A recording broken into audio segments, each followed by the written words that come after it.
Hello, and welcome to another demonstration video brought to you by Summit Hosting. In this video, we'll be showing you how to open your company file within QuickBooks if you're opening QuickBooks for the first time. To get started, log into your server and open the QuickBooks application. Upon first opening the application, you may get a screen that looks like this.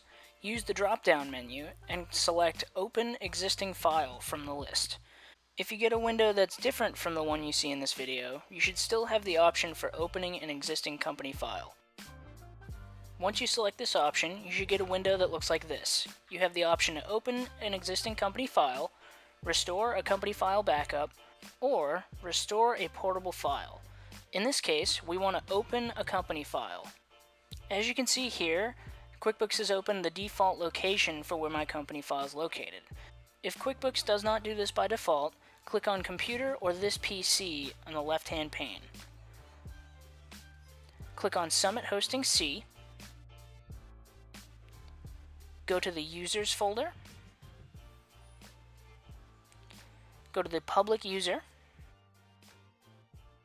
Click on Public Documents.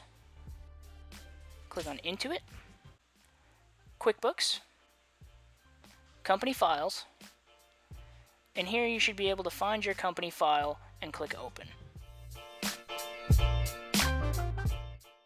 Once you click Open, you should get a screen that looks like this asking you to log into your company file. Congratulations! You've successfully found your company file on the server and opened it within QuickBooks. Thank you for watching this demonstration video brought to you by Summit Hosting, and have a great day.